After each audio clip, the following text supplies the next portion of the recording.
So with all of these places that are supposed to be advocates, the problem is that it takes time to do all these things. With Mandy Singer, with her able to help me prior, and then the situation changing, not just for her but also for me. It's not my fault that her situation changed. It's not her fault that my situation changed. We did the best that we could. I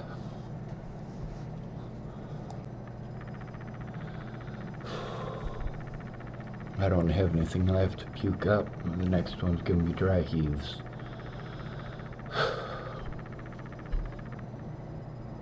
That's one of the problems with severe anxiety. With them saying that they would look at that I sent them, but not listening, not calling with the intent of listening to understand, it makes it complicated. All of these places repeatedly trying to send me to the same places over and over and over again without an advocate. That's the biggest issue right there. No advocate. Nobody who is able or capable of speaking for me. Because, well, now everything is last minute. I've been blown off for all this time by all of these places. Now Marcia Estrada was saying that she could try to do something with a teleconference or whatever, which is nice, but she needed to take a look at the evidence in order to do that. Meanwhile, that's not even her job. That was Penny Cooper's job, and Penny Cooper wouldn't do it. She kept on wanting to redirect. Now I get even more flustered because people want to keep on making the same suggestions that I've already tried. I mean, if Lisa had stopped to listen to what was going on instead of increasing my frustration, it would have made a lot of difference. But she didn't.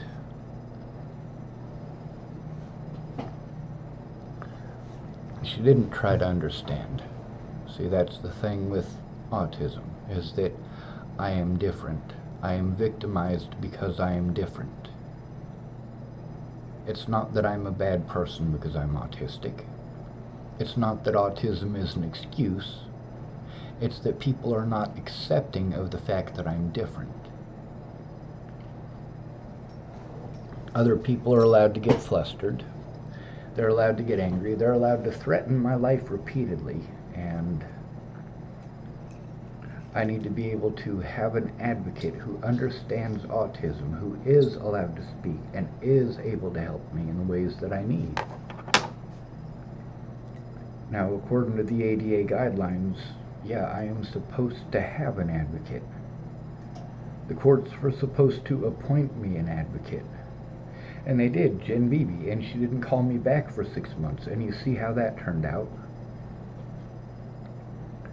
Jen Beebe did not do her job. Even though she was court appointed to do so, she did not do her job. And, of course, neither did Nicole Peralta. Yes, I was court appointed by Scotts Bluff to talk to both of them, to go see both of them, and both of them blew me off for 6 months. Now, then there's this lady trying to shove me into a homeless shelter. That's not help. That doesn't get me an advocate. None of these places are going to do their jobs unless I have an advocate. And how's that going to work out?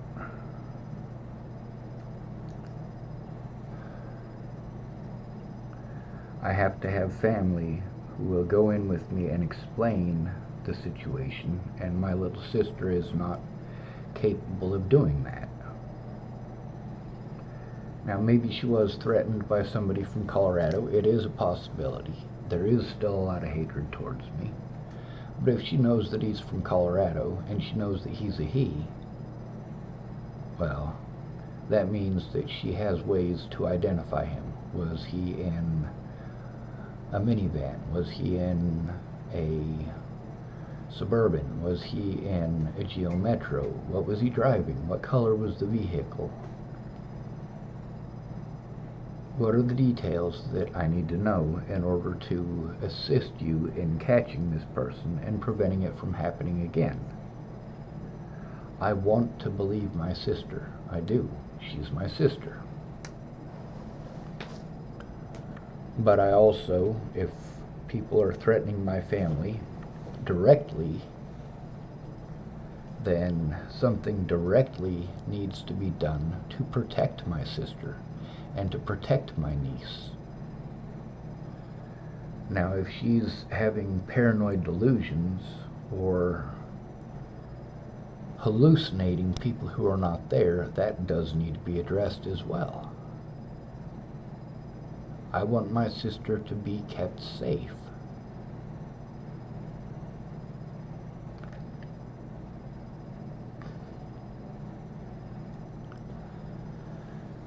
Now, the situation with Lisa Green making the same suggestions as everyone else, like, we don't have the funds, we don't have the funds. Fine, you don't have the funds.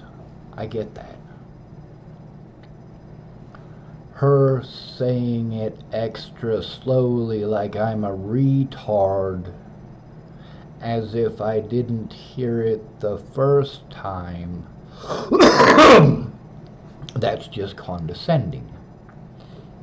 People don't want to hear the full situation before they're busy pounding these same suggestions everyone else has, or telling me that they can't. All right, fine. If you can't do that, that does not detract from the fact that there are things that are happening that prevent that from being a viable option. So rather than talking to me like I am stupid, it's probably a good idea to hear what I'm saying, to hear me out, to not redirect your line of questioning away from what obviously you know what I am leading to.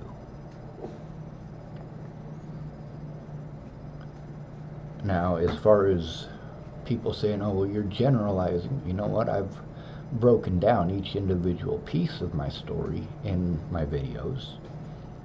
I've recorded the conversations and posted up those conversations with witnesses. People say you just need to stop and take the time to write it all down as a timeline. I don't have the time.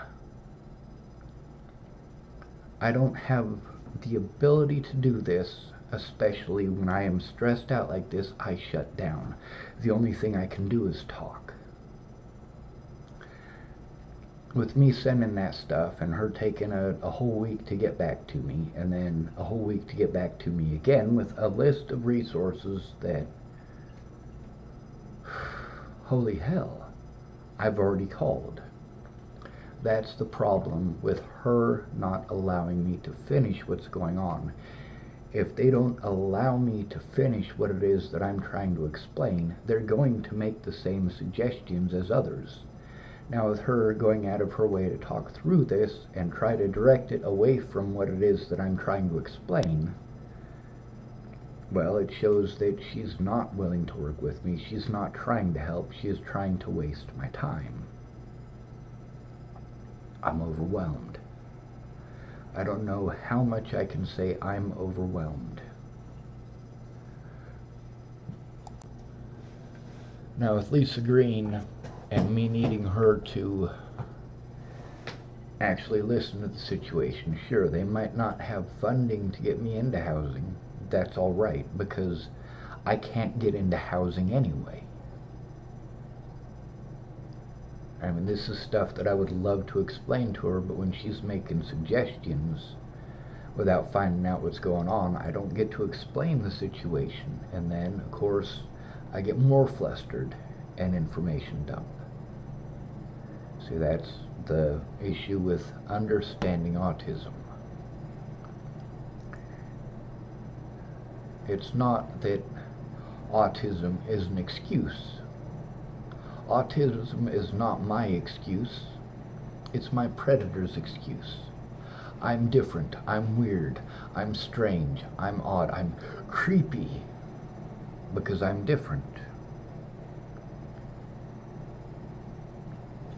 And the situation with Lisa Green, with her literally wasting all of that time to give me numbers that I already had. No, I needed someone to look at the evidence. I needed an advocate. Before any of this other stuff is going to work, I need an advocate, an actual advocate. My autism advocate in Lincoln, she's a volunteer, and she's not able to do the things that she was able to do before. There's also the fact that the things that she was able to do before are not in her job description. Her advocacy does not actually extend to advocating, even though she did try.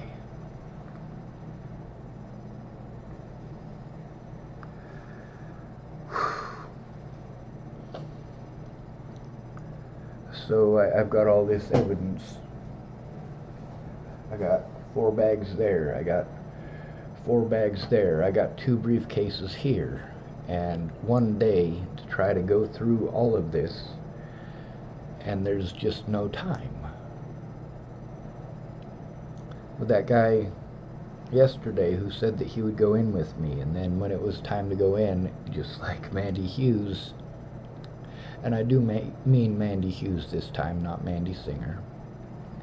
Just like with Mandy Hughes and Miss Peaches, when it was time to actually go in, there was always some reason that they couldn't. Always at the last minute. They wanted to, oh, well, it won't do any good, it won't do any good, it won't do any good. Or in the case of Mandy Hughes, when it was time for her to go in with me, she said that she had a warrant, so she couldn't go in with me. And a lot of the web sleuths did that one. Not necessarily with warrants, but, you know, there's always some reason at the last minute that they're not able to help. When it turns out it's going to be actual work, they can't help. I can't possibly do this in one day. I'm going to have to go to court on basically no sleep because I am in a constant state of panic. The only thing that is keeping me from screaming at the top of my lungs is the fact that I have a camera to talk to. I don't have a person to talk to. Most of the places that they refer me to, they tell me that they can't do anything, and Lisa would know that if she had not been continually trying to redirect the conversation. If she hadn't been busy talking over me and trying to make suggestions. You need to know the whole story, otherwise you're going to continue to interrupt me and make suggestions. A homeless shelter is not going to work. Between being at a homeless shelter and staying in my car, yes, staying in my car is a much better option. If I'm staying in my car, then tweakers are less likely to steal my shit. Tweakers are less likely to steal my sensitive electronics. Obviously, I can't be making, 8 to 10 trips in and out of the homeless shelter with all of my stuff. As soon as I take it inside, I gotta find somebody who will watch my stuff and hope that they don't steal it and go out the back door. Yes, people in desperate situations, like people in homeless shelters, will steal your shit. Case in point, that woman who I let use my phone up there in Tacoma, and the man who I let use my computer so he could contact his family there in Tacoma. Now I got the phone back, and I got that computer back, but then what happened? My backpack got stolen with a computer full of evidence in it that I can't get back. Now, when I tried to go to the cops about all 3 of these thefts, the cops wouldn't do jack shit about it. I had to go recover things on my own, and thank goodness for the mall security, and for a tweaker, I was able to get some of my stuff back.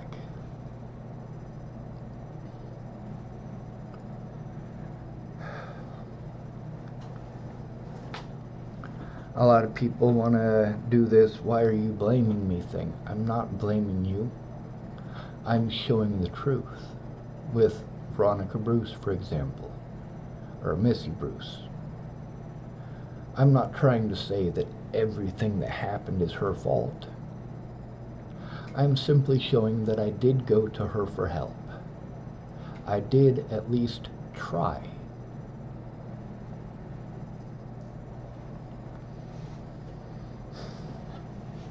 So, without an advocate, I'm screwed.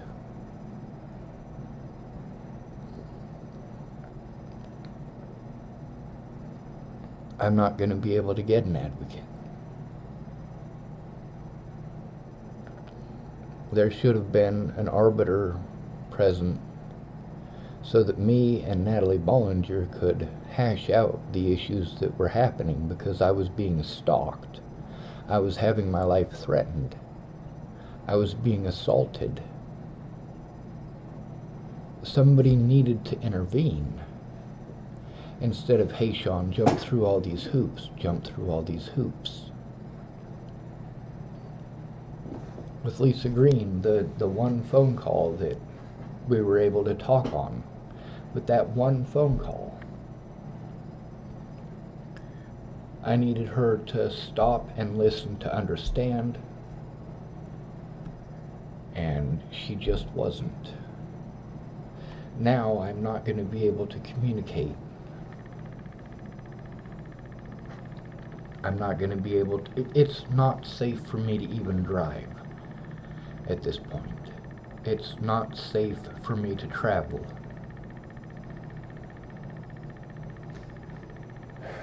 I don't know what to do other than just repeat the same things that I've said 100 times before. If you wait until the last minute to contact me with bullshit, that's not help.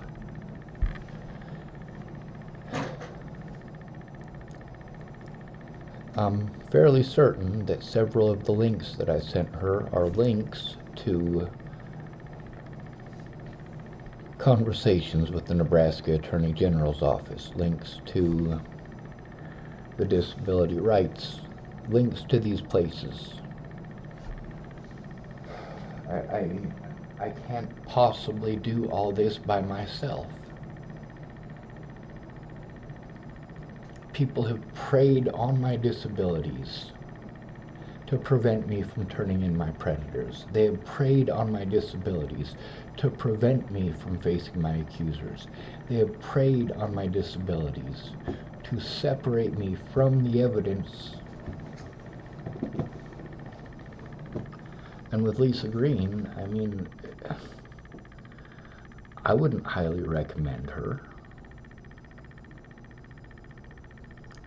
The longer it took for her to get back to me, the more anxiety I had, because I needed her to actually listen to what I was saying instead of yakking over me and spouting generic crap at me.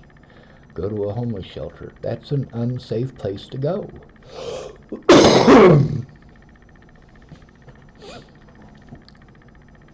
The more desperate a situation somebody is in, the more likely they are to do desperate shit like steal somebody else's stuff.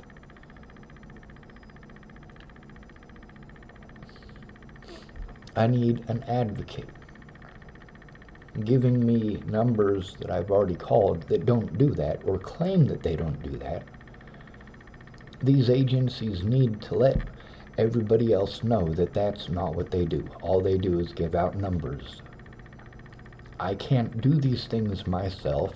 I need someone to call these numbers with me. When Meg did that with me, when she called these places with me, we made progress. And the police did everything that they could to make sure that that progress went nowhere.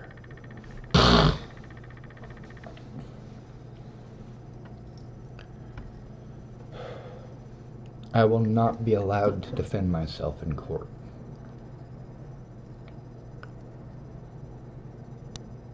I will not be allowed to turn in evidence.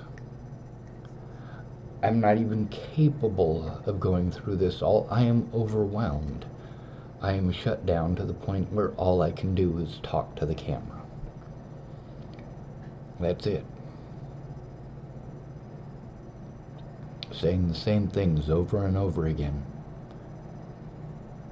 That's the problem with me being in crisis, is that at this point all I can do is talk. All I can do is over and over again say the same thing over and over again. It's called the freeze loop. The more stressed I am, the less sleep I get. The closer it gets to the deadline, the less time I have to get these things done.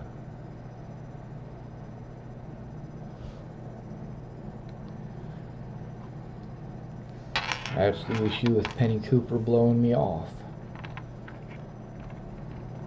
Is that the only thing that I can do to try to get help is to speak here on my YouTube channel.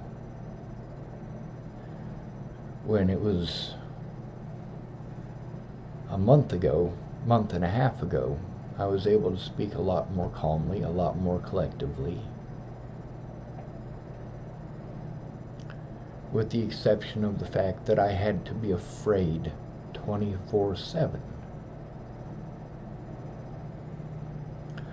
Up at Mandy Singer's, I didn't have to be afraid 24/7, but I did have a lot of anxiety. My communication skills were better because I wasn't afraid of Scott DaCosta coming to my door.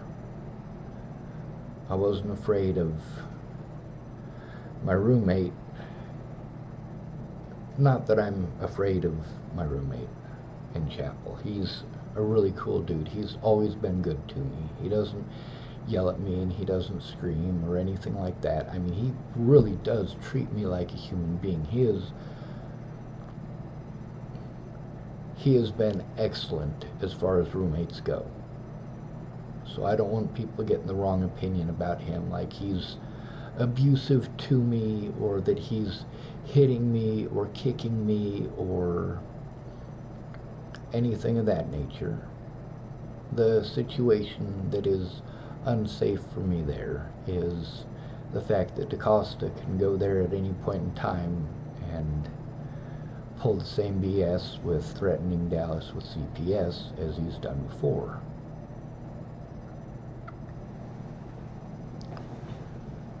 It's scary because Dallas is a parent.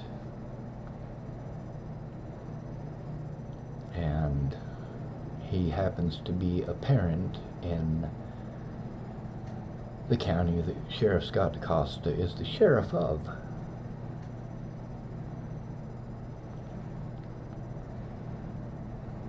Now I'm at the point where I really am exhausted physically and mentally, and I can't sleep because of my anxiety, because of my fears of exactly what happened in the last 3 weeks happening. Me getting blown off until the last minute.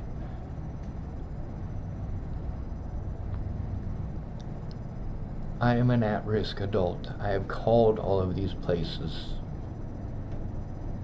There are no services, which is why I'm getting railroaded. The services that are supposed to be in place to protect me, they don't actually protect me. When I had housing in chapel, I did not have an advocate. I didn't have a caseworker.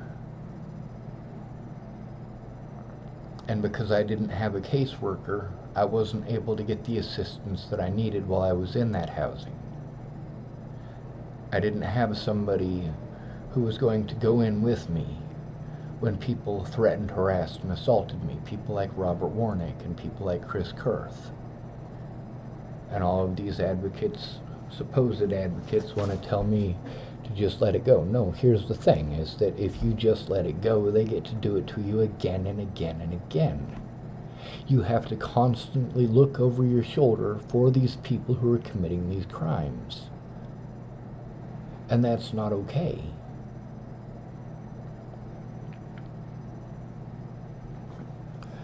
So you get to see the freeze loop.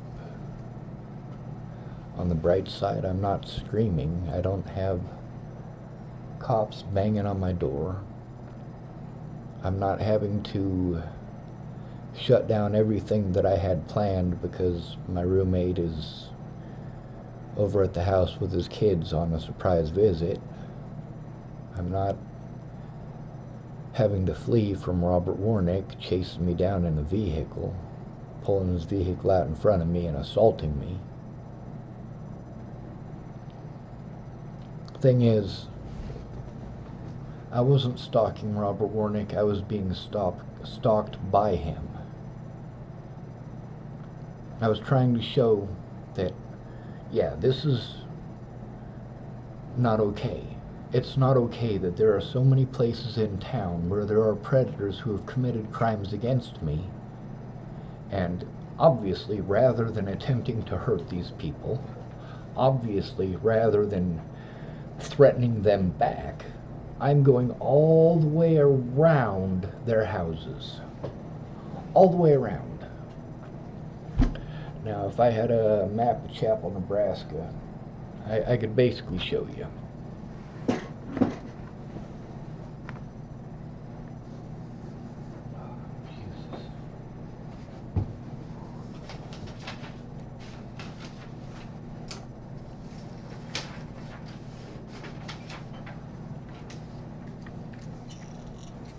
There's a blue Sharpie over here somewhere. I should probably pause this while I do this. Okay, so this is not to scale, and I'm not actually going to show you exactly where people live or whatever.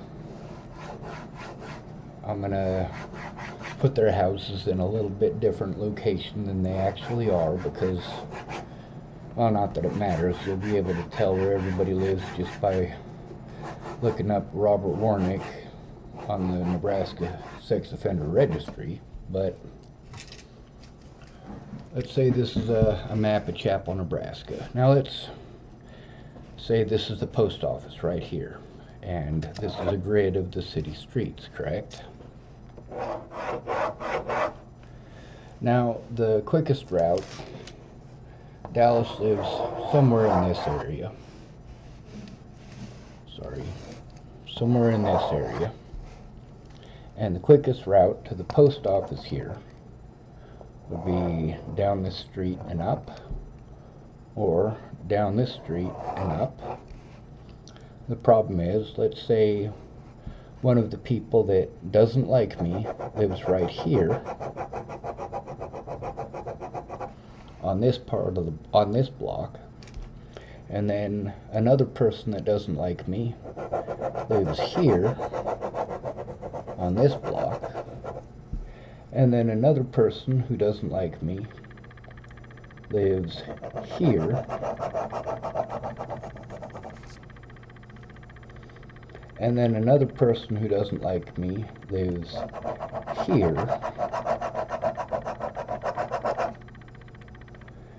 then I gotta travel from here to here, but I can't go by this route right here. I can't go by this route right here. What I gotta do is go up here, all the way up the top end of town, and across, well over there, and then down here, and then over, in order to get here. I mean, we're going 1, 2, 3, 4, 5, 6, 7, 8, 9, 10, 11, 12 blocks. Alright? Now, if I was to just go this route and not go by any of these people who don't like me, and not have to worry about these people who don't like me. We're talking about 1, 2, 3, 4, 5.5. Now, obviously, this is not a map of Chapel, Nebraska. Obviously, it's not to scale, and being as I basically picked blocks at random, you know, it's not the same effect, but you get the idea. It's complicated. It adds a lot to it. And when I was going through Chapel, Nebraska, recording that, hey, you know, this is the route that I should be able to take, but I have to worry about this guy here because he's threatened to kill me on more than one occasion. He's threatened to assault me on more than one occasion, and the cops won't do anything about it. And as I'm recording that, the guy obviously has an issue with it. That's fine. It's not against the law for me to do that. It's not against the law for me to record these situations.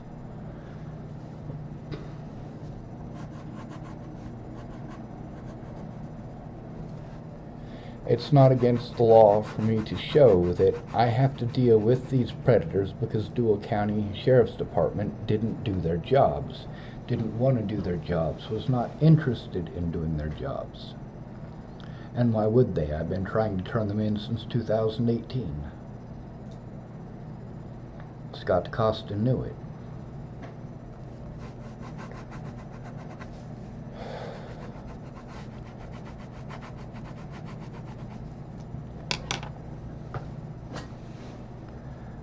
Now, the other thing is, one of the ladies who's in many of my stories, her name is Brenda Dickinson. She lives right across the street from Dallas. When Robert Warnick pulled out in front of me, he did so right in front of Brenda Dickinson's house.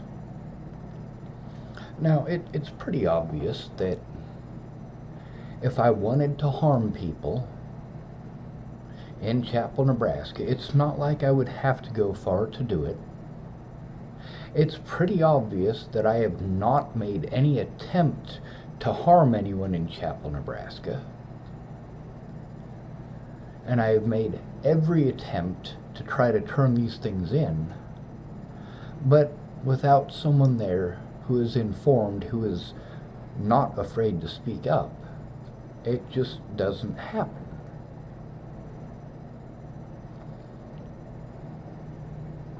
I don't know what to do. And with all these people sending me to places that obviously don't do the things that they think that they're supposed to, Lisa Green should have listened to the stuff that was sent to her. She should have looked at the evidence.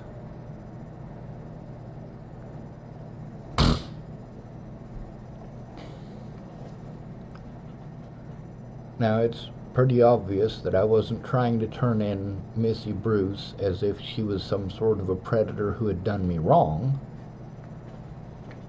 I mean, what she did was wrong.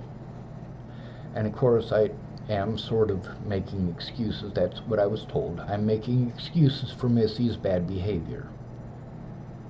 Sean, you don't need to make excuses for Missy's bad behavior. Drinking is no excuse for the way that she treated you. And, all right, I can get that point of view. You know, with Robert Warnick, people wanted to make the same excuse for him. Oh, well, you know, he was probably just drinking. It don't matter if he was drinking or not. He still threatened to kill me.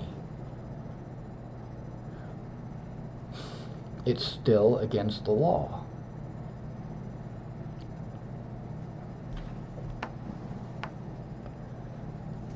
Now, with me trying to turn in the Dual County Sheriff, he allowed meth addicts to get away with the crimes that they committed.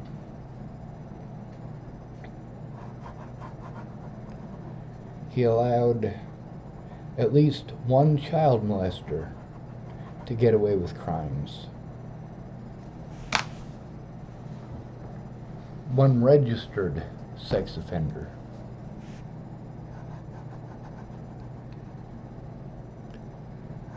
That's why I need an advocate there. People thought that just because I got housing in chapel that everything should be fine. No, I needed an advocate at that point in time. I needed Jen Beebe to do her job. I needed her to be there and present when I try to turn in my predators, and I needed her to listen to me and not my predators.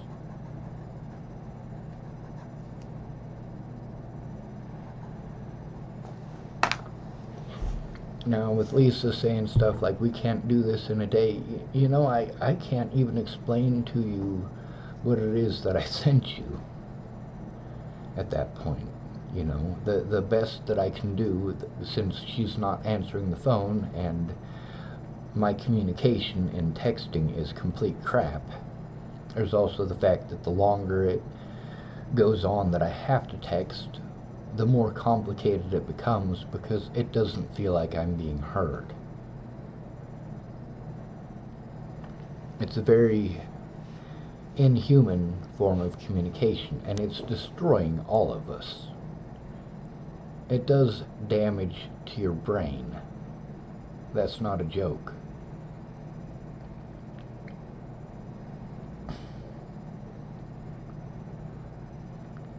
For me, obviously, my mental state currently is not that great. I am at a severely diminished mental state. I am aggravated and agitated and scared, and trying to maintain my calm the best that I can. The things that I am afraid of are things that have happened to me repeatedly. There's a reason that I'm afraid of them.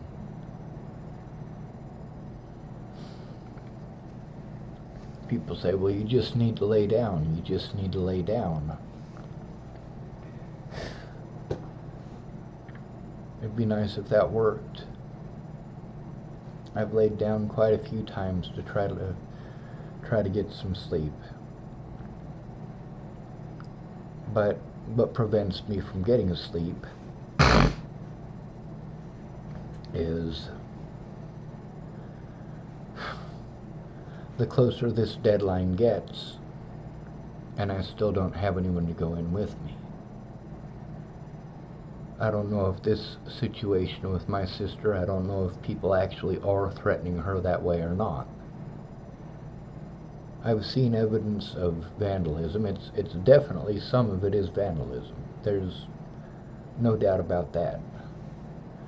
But there's a difference between having evidence of vandalism and some stuff that might be vandalism and full-on being stalked. Now, I love my sister, and I want to believe that she's sober. I want to believe that some of what she's experiencing is because of severe anxiety over the situation, and that her communication skills are over severe anxiety over the situation. And also, since my sister has become a mother, she has become a much more honest person. But I also have seen many times where my mother is able to, work her magic on my little sister. Make false promises and things of that nature.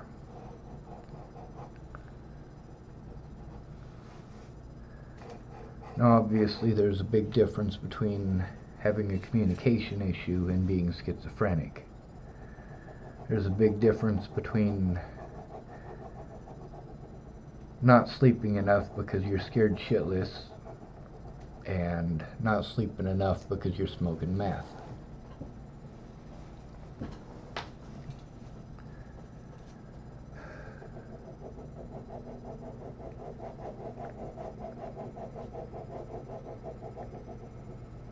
I can't do meth. I've never tried cocaine, never tried heroin. But when I was growing up, I was on a medication that is used for helping heroin addicts to get off of heroin. I'm going to type it in here.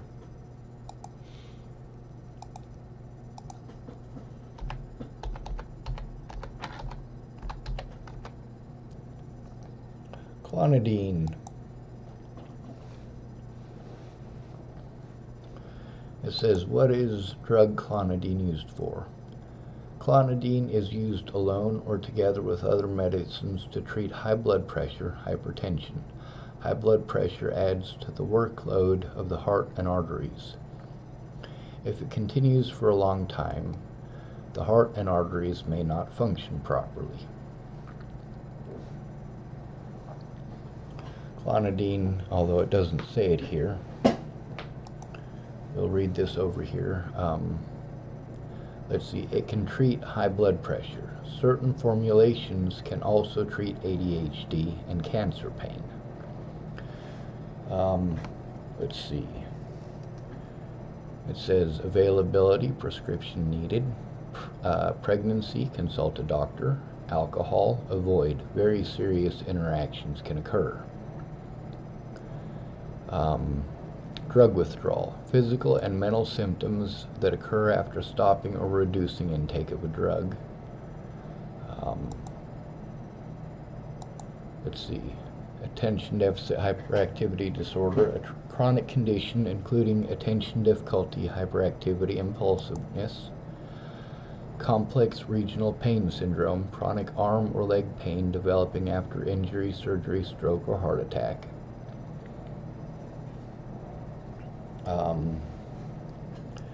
One of the other things that it used to be used for is to help people to get off of heroin or opioids, and although it doesn't have that in here, let's see, side effects: anxiety, blistering, burning, crusting, dryness, or flaking of the skin.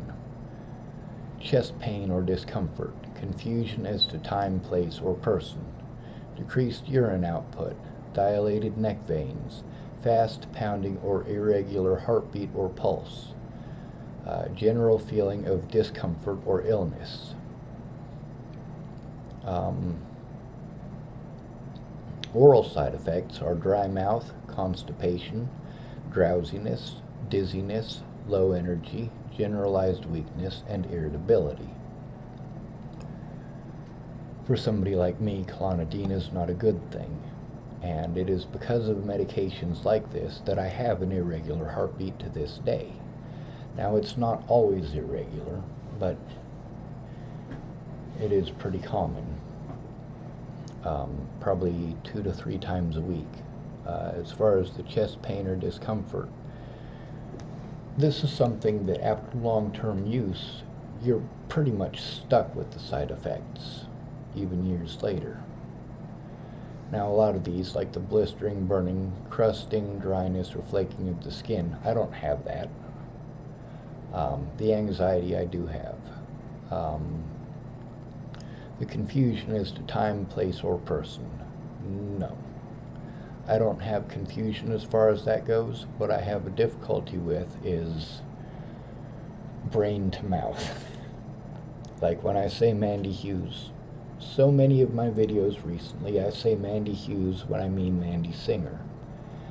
And then there's also the fact that if I don't say the right last name, then you get confused as to who I'm talking to, or talking about, rather, and the more scared I am, the more these things affect me. The closer I get to the deadline, the more these things affect me. And it's not necessarily the long-term effects from medications that I haven't taken in decades. Most of it is due to the situation that I'm in.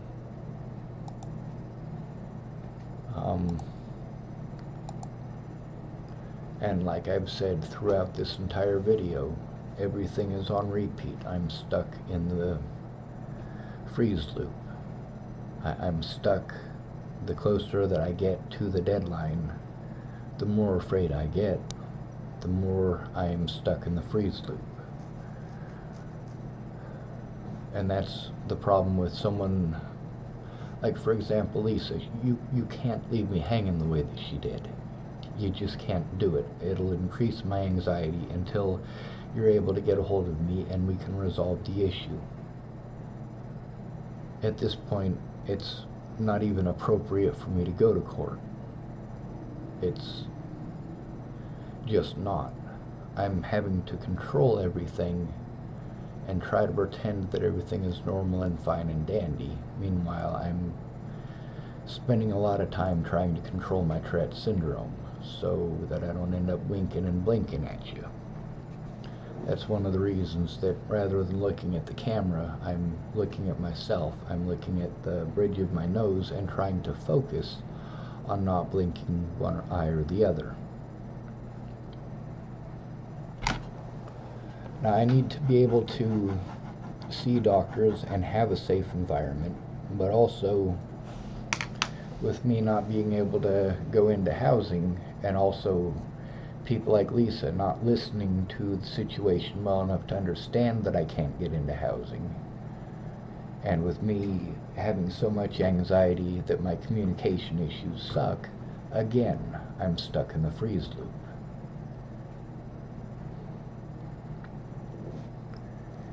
It's not Lisa's fault that I'm stuck. Well, actually it kind of is. I mean, she did the things that you're not supposed to do with someone in crisis. But it's every added little bit before her that made it such a crisis. It was the situation with Missy, which was not a big piece of the puzzle. And also the situation with Brenda Dickinson, which was a big piece of the puzzle. And the situation with Jen Beebe, which was a big piece of the puzzle. And the situation with Penny Cooper, which was a big piece of the puzzle. And of course the situation with Jeff Ritter and Kara Heller, and also the situation with Natalie Bollinger, and also the situation with her family, and also the situation with the courts railroading me by trying to reinterpret the term mentally ill to blanket everybody who's called mentally ill as if they were a violent schizophrenic by the courts. That's why you need to have an advocate to help you to do these things before it gets to this point.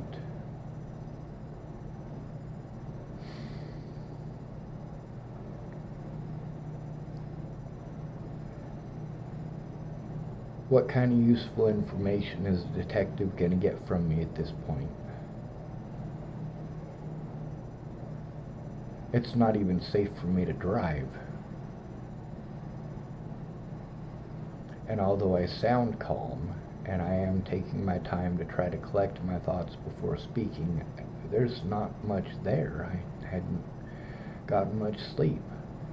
The closer it got to the deadline without me having an advocate, the less I'm able to sleep, the more anxiety I have.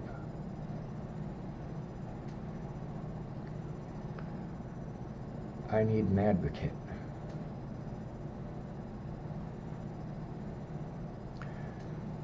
For Region 1 and also for the carriage house, that's specifically one of the things that they advertise, one of the things that they get money for from the government. It's because they're supposed to advocate.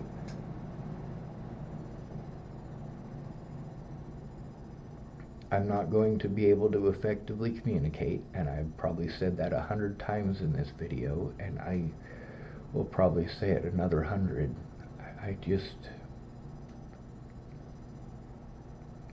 I don't have anyone to talk to. I don't have positivity in my life. I have people telling me pretty words and blowing me off. People telling me that they'll help me and then canceling at the last minute. People wasting time for weeks. Now, I do feel that Lisa would have taken the situation more seriously if Mandy Singer had actually gotten a hold of her and let her know what was going on, but she didn't.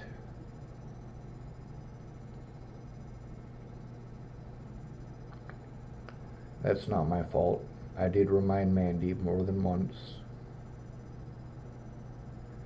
But also, I feel that I was very patient about the situation with her, and the situation with her family, and the situation with her illnesses. I mean, Mandy Singer is not the problem. Mandy Singer is the one person who actually sat down and took this seriously and looked at the evidence. She was not drunk and screaming the whole time. She was not strung out on meth and screaming the whole time.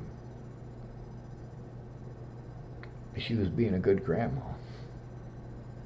You know, that's something that makes me feel good, that she is trying so hard to be a good grandma.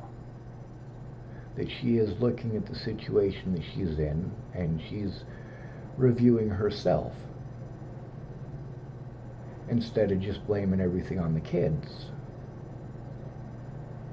And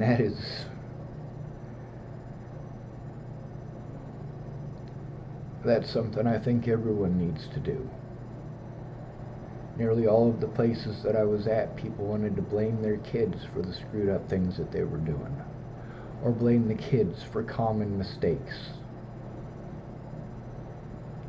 Mandy Singer is, well, she fesses up to her shit. When she's not able to do something, she can back it up. And that's important. I'm going to end this video, and I'm going to lay down, and if I end up making another video tonight, it's not out of any disrespect. It's because I simply can't function and can't sleep.